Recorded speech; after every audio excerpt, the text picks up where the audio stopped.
할렐루야. 우리 살아계신 하나님께, 부활하신 우리 주님께 영광의 박수 한번 돌리고자 합니다.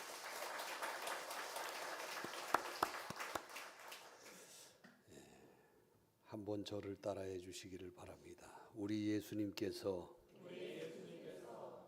죽으셨다가 사망 권세를 깨뜨리시고 부활하셨습니다. 할렐루야.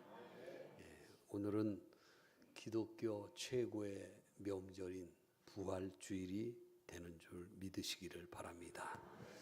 오늘 예수님께서 부활하신 것처럼 여러분의 가정도, 여러분 개인도 이제 묶였던 것들이 다 풀려지는 주일이 되시기를 축원해 드립니다. 경제적인 것이 풀려지기를 바랍니다. 여러분들의 질병도 다 풀려지는 역사가 일어나기를 바랍니다.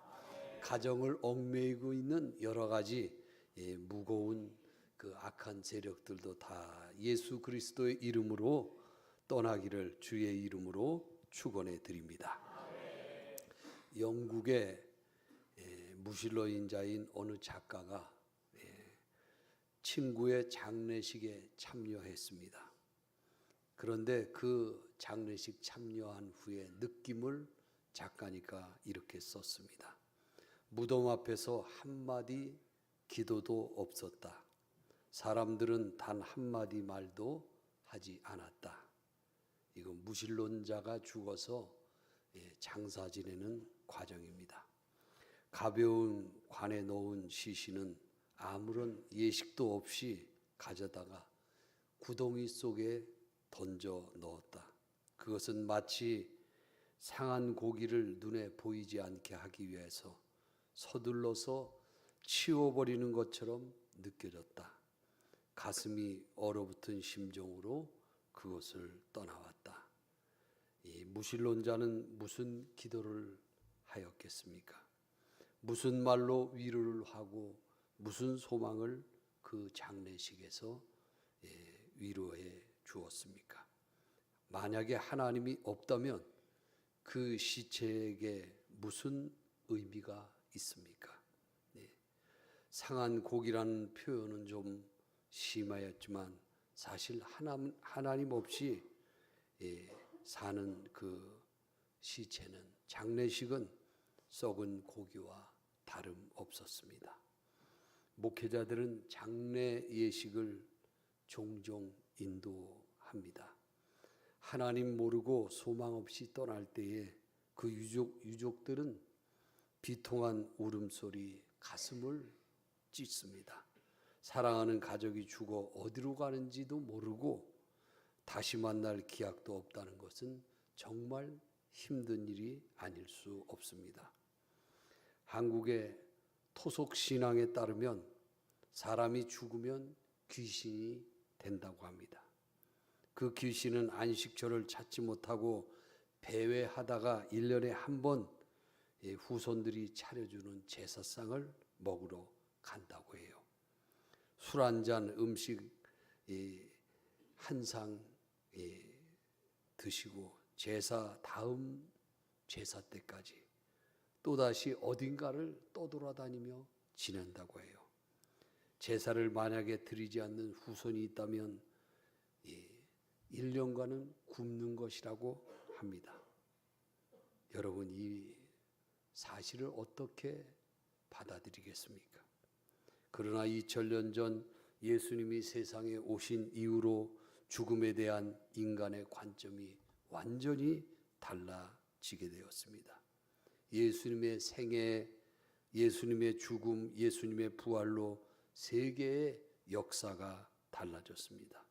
인간의 종말 개념이 달라졌고 죽음 속에서도 평화와 위로와 화평을 찾게 되었습니다.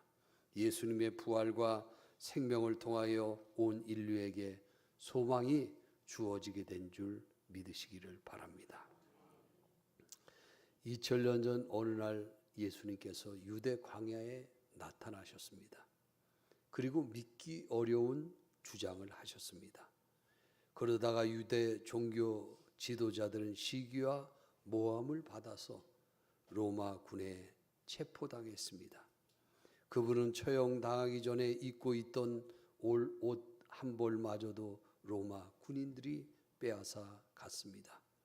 그를 따르던 제자들은 다 도망갔습니다. 강하다는 남자들은 어딜 갔는지 하나도 없고 예수를 따르던 몇 명의 여자들만 십자가 밑을 지켰습니다. 예수님의 마지막 가슴 모습을 보기 위해서입니다. 여자들은 무덤까지 쫓아가 예수님이 장사되고 그 무덤 입구가 큰 돌로 봉해지는 것을 보았습니다. 이 당시의 장례법은 언덕에 굴을 파고 시체를 안치하고 큰 돌로 무덤 입구를 막는 것이었습니다. 그런데 예수님은 장사 지낸 지 사흘 만에 다시 살아날 것을 6번이나 예언을 하셨습니다. 재미있는 것은 제자들은 이 말을 그냥 흘려버렸지만 예수의 적들은 마음에 두고 있었습니다. 예수님이 운명하시자 제사장들이 빌라도에게 가서 말했습니다. 예수가 살아있을 때 여러 차례 공개적으로 자기가 죽은 지 사흘 만에 살아난다고 했는데 만약 제자들이 시체를 훔쳐가서 예수가 부활했다고 하면 어떻게 하냐는 주장을 합니다. 그래서 보초를 세워 무덤을 지키게 했습니다. 빌라도는 그 말이 일리가 있다고 판단되어서 군대를 보내 예수의 무덤 입구를 돌로 막고 임봉하여 아무도 손 대지 못하도록 하였습니다. 드디어 부활주일 아침에 먼동이 틀 때에 막달라 마리아와 다른 마리아가 무덤을 향하여 왔습니다. 다른 마리아는 다른 복음서에 보면 예수님의 어머니였습니다. 예수님이 사흘 만에 살아나신다고 하셨는데 혹시 가보자고 해서 왔을 것입니다. 그들이 무덤에 도착했을 때 갑자기 땅을 흔드는 지진이 났습니다. 무덤 입구를 막았던 큰 돌들이 굴려졌고 빈 구멍이 생겼고 굴러간 도리에 흰옷을 입은 천사 둘이 앉아 있었습니다. 두 여자는 깜짝 놀라서 두려워 떨었습니다.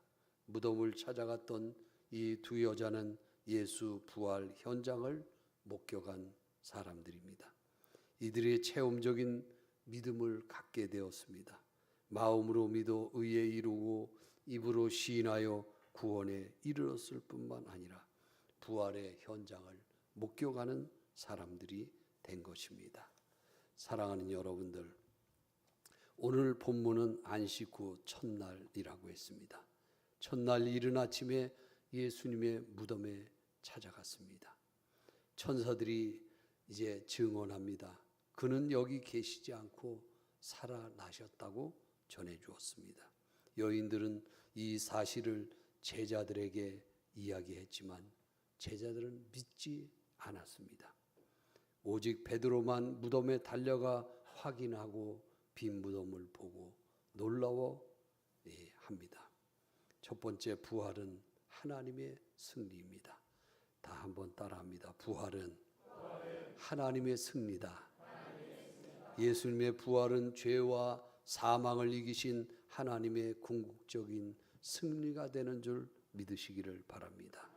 십자가에서 끝난 것처럼 보였지만 구원의 이야기는 부활로 완성되게 됩니다. 누가복음 24장 5절 말씀을 소개해 드립니다.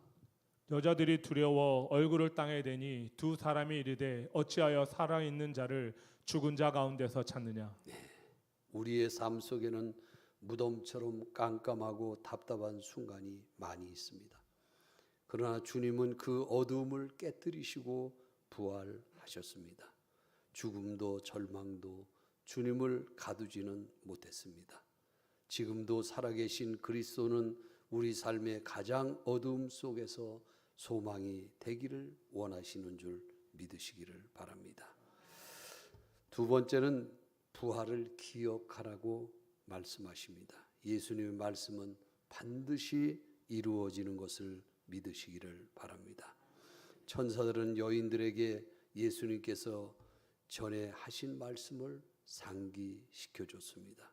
예수님이 갈릴리에 계실 때 이미 자신의 죽음과 부활을 예고하셨습니다. 누가복음 24장 7절 말씀을 소개해 드립니다. 이르시기를 인자가 죄인의 손에 넘겨져 십자가에 못 박히고 제3일에 다시 살아나야 하리라 하셨느니라 한데, 부활은 약속의 성취입니다. 하나님은 한 번도 약속을 잊으신 적이 없습니다. 예수님이 하신 말씀대로 그분은 부활하셨습니다. 주님의 말씀이 곧 현실이 되는 순간을 여러분들은 기억하시기를 바랍니다. 우리는 때때로 하나님이 침묵하신다고 느낄 때가 많을 것입니다. 그분은 약속하신 시간에 정확하게 역사하시는 줄 믿으시기를 바랍니다. 지금 내가 기다리는 하나님의 약속은 무엇입니까? 부활의 주님은 반드시 그 약속을 이루십니다. 하나님의 말씀은 반드시 성취됩니다.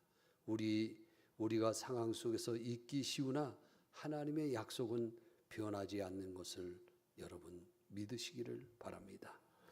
세 번째는 승리의 소식을 전하는 자가 되라는 것입니다.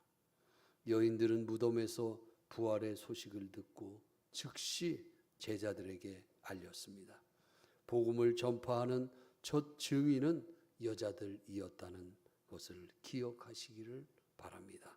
하나님의 은혜가 누구에게나 임한다는 상징이 되는 것입니다. 의심하는 자도 사랑하는 주님. 누가복음 24장 11절 말씀에 이렇게 소개되어 있습니다. 사도들은 그들의 말이 허탄한 듯이 들려 믿지 아니하나.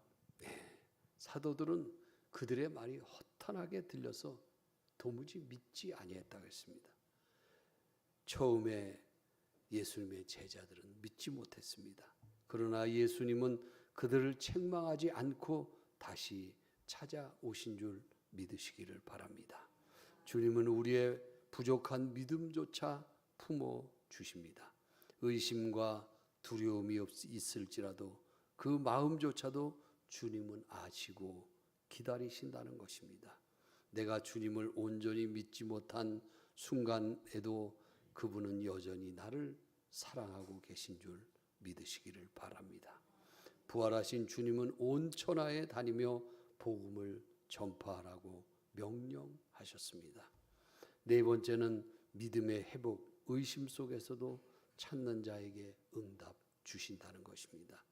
제자들은 처음에 믿지 않았지만 베드로는 달려가서 부활을 확신하게 됩니다. 하나님을 의심하는 자들을 책망하기보다는 다시금 확신 주시기 위해서 나타나십니다.